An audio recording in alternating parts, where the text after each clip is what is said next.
Hey, we're going to start this video in a second, but our podcast we've been talking about is live. It's on the website, www.whitetailhabitat.solutions.com, and it can be listened to anywhere that you can listen to your favorite hunting podcast. Urge you to check it out. You know, we talk about when the rut actually begins and if it's going on. They have rut watch, and we relate this a lot to sign and traditional movement, historical patterns, and things a lot of times that are going on in the woods, and things that have gone in the woods in the past. But there are some sure signs rut is on that don't have really much to do with anything in the woods. And we'll talk about it. I could mention one right off the bat. Dylan, you might have one like this, but I don't shave as much during the hunting season. Oh, and sure. Even for, like, we did a podcast today that we filmed, we're filming these, and I just don't feel like shaving. We're going out to stand. We got things to do. So don't shave is awesome. Dylan, you got one that Jared would notice when the rut's on more, other than you're never home? I think mine starts earlier. I started doing this probably late August, early September, but I'd switch over to scent-free deodorant and scent-free soap. Yep. That's happening already, but yeah. Even when you go on a hot date with Jared? Yeah, you don't all my normal clothes, everything starts getting washed in scent-free detergent, everything. Yeah. That's cool. Sometimes it's better to smell like nothing. So if you're used to Dylan smelling great, then when he doesn't, not meaning he smells bad, but when he doesn't, that means the rut's on. And these are some things right here. Number one, let's just go through these. These are some pretty good things, but at work, when you're in a hunting environment at work, when you work with a bunch of hunters, obviously this could be the time of the year when you're short-staffed the most, literally. More than Christmas. I remember I used to take my time off during deer season more than actually at Christmas time when I was back in banking, when I had to work, that certain schedule and certain days off. I only had 2 weeks to work with. I ended up getting a third week in there somewhere, but really when I was taking my time was during that deer season. So a lot of companies get short-staffed, and it's better to work like I did at a bank. There were not a lot of hunters. And I don't know if it was because of the female to male ratio. There are fewer women out there who hunt. I think it's around 10% on my YouTube, women that follow. So I think if I was better looking, I could push that up. But maybe, bottom line is there's more men that hunt. It's just a sad fact, unfortunately. But when I worked at the bank and I would be the only male in the branch or in a department, then when I had competition for hunting time, it was more, I literally ran in more like, time planning for Christmas or whatever, that kind of thing, where it got into more of the holidays that I competed with for time off than actual hunting time. I didn't have anyone to compete with, so that was a huge advantage. And that was one of the things I considered when I worked at the bank is, okay, I don't have competition for hunting time. Okay, sign me up. So that was a consideration. Number two, hare and coyote scat. It's crazy. A lot of people think that coyotes just eat deer year round, and they don't. They eat deer during car kill season. That could be in the spring when you have that first green lush vegetation and grass, mostly ryegrass that's growing alongside the road and nothing else is green, especially in wooded areas where there's nothing in the woods, but right along the highways it's exposed to the sun. Deer are coming out and feeding and they hit. It's just the way it goes. There's deer hare then. And then there's deer hare and coyote scat when the rut's on because they're eating dead deer. Now, they do get their share of fawns, but not a lot, not as many as you'd think. And so they do get more, up to 50%. A lot of studies have shown in big areas where there's open, mature timber and there's not a lot of stem count. That's how does hide fawns, is high stem count. What that means is could be briar, brush, hardwood regeneration, small shrubs, trees that are growing, weeds. But there's a lot of stems per acre, whether it's grass, shrubs, briars, weeds, trees that are growing, and that helps break apart scent and also hide fawns at the same time. So scent dispersal is one thing. It breaks apart that scent. And so in those areas, the predation is very low. It can be up to 50% in really open areas where fawns don't have a lot of areas to hide. But really good time when you start seeing that. Roadkills, obviously, that's a product of that. So when you start seeing those roadkills on the way to work, and you say, wow, I just saw 3 dead deer in the last 2 miles.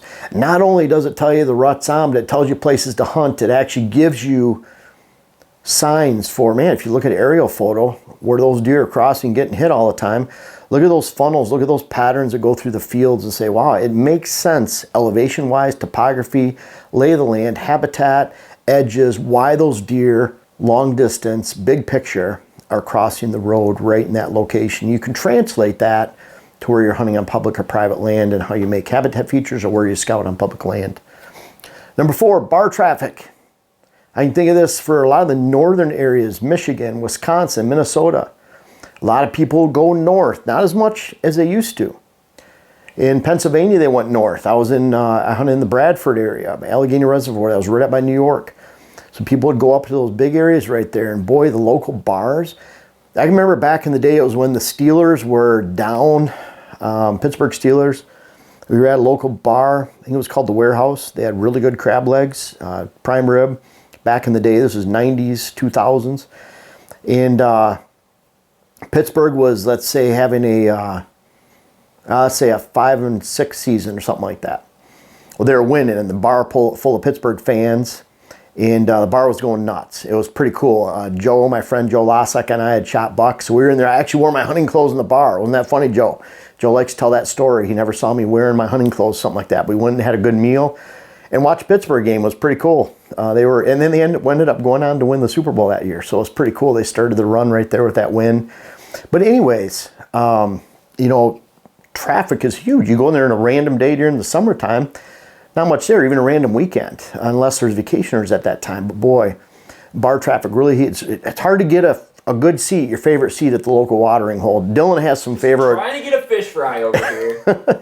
Dylan loves his local, that's where you were at on Friday night. Oh yeah. Having fish fry with Jara. Mm-hmm. So, and that's what we did. We have a local bar over here in Rushford that has really good fish on Friday night. So we were there too, but bar traffic heats up. Number 5, buddies smell like deer pee. We all have that buddy. He wears his boots out, friends or anything, putting deer pee on his boots, hot doeing in heat, deer urine, estrus urine, tarsal gland from buck, whatever it is, it's that smell. It's kind of like, what is that smell? Oh my God, did you put something on when you went hunting and that's that guy?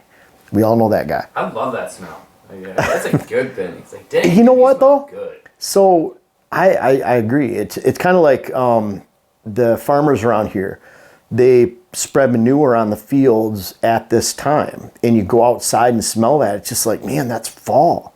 That's this time of year. It's hunting season. You associate that. I just don't want to smell it at Easter time, or off time of the year. But yeah, it's one of those smells of fall. Number 6, deer runs into Walmart or mall or office complex. There's so many different places that you hear about a deer running inside somewhere. They're not doing it because they thought there was food there. They're doing it because they're stressed out, rut crazed. Could be a doe trying to get away, could be a buck thinking a doe went there. They're just running rut crazed. Elk, I've seen that happen too. Moose get into towns when they're rutting. And then we all know about the rumor of the 400-pound dressed buck. I bet you, Dylan, you could find a picture of that online. Maybe you're showing it right now. Yeah, I'll see if I can. But that went around. And Dylan, what year was that? I'm not sure. I think maybe 2014, 2015 was when it was actually killed. But it's something you'll see come around in your news feeds, just like the deer runs into Walmart. This time of year, you're going to start to see this article from years past of the giant Michigan buck that got killed. And it was Michigan buck. They set. Mm-hmm. And it was actually a deer farm in Wisconsin. Yep. The deer farm I worked at, it was a deer that was killed off of that farm. Yeah, and it probably wasn't 400 pounds? It was a big deer. On those farms, it's crazy. It was into the 300s. But this was a very well-fed animal. Yeah. Well, Jen shot a really nice buck the other night, and it's somewhere around 210, 215. We tried to actually really look at the scale and make sure, what word am I trying to say? Calibrate. That's that word. But we tried to literally calibrate the scale so we knew for sure, but it was right around 210, 215 dressed. And this is after about 3 days of hanging. So I know they lose a little bit of moisture there, but bottom line, it was heavy and it was big and it was not 300 pounds. And we even guessed, I said 190 to 120 or 220, something like that. It was not a 180, 190 pound deer, but But at the same time, there's people that would see that and see that picture or video of that deer and say, wow, that thing had to be 300-pound dress. Nope. Or you hear your buddy saying, I shot a 200-pound deer, and usually it's like 160, 170. They're very big when they get to 200. So there's that rumor that goes around every year. It's the same rumor, same picture. It'll go around again. It goes around during the rut because that's deer season, that's rut season. Number 8, think about it. Where you're at, Michigan, gun season openers November 15th. When are people working on their blinds, throwing out some bait if it's a baiting area and clearing shooting lanes? The weekend before.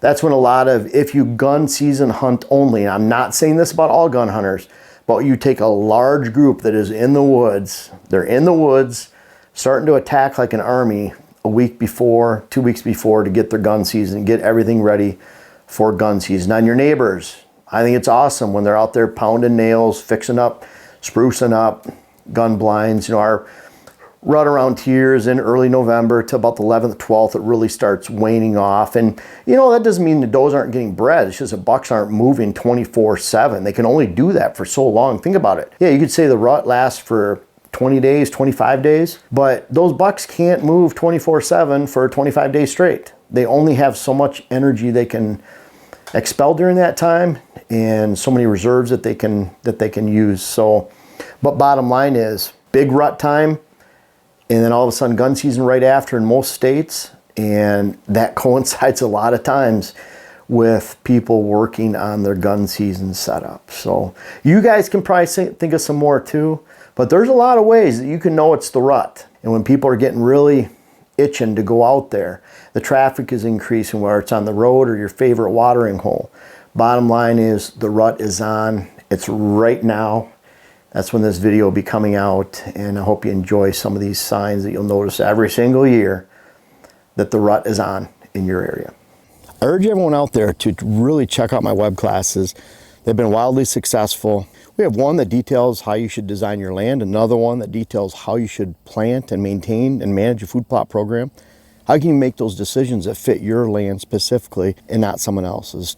Unfortunately, there's so much information in the hunting industry that says you should do this, but it doesn't apply to you. These web classes directly apply to you. And then we have our 3rd web class that came out last year, Rut Web Class, navigating the entire rut. And then we have our 4th one coming out, which is hunting hills and thermals. I urge you to check those out, try the web classes, and they're all about teaching, helping you understand how you can navigate, not only managing your property, food plots, and the rut, but also hunting strategically, hills, thermals, and wherever you pursue whitetails for your dream and your passion.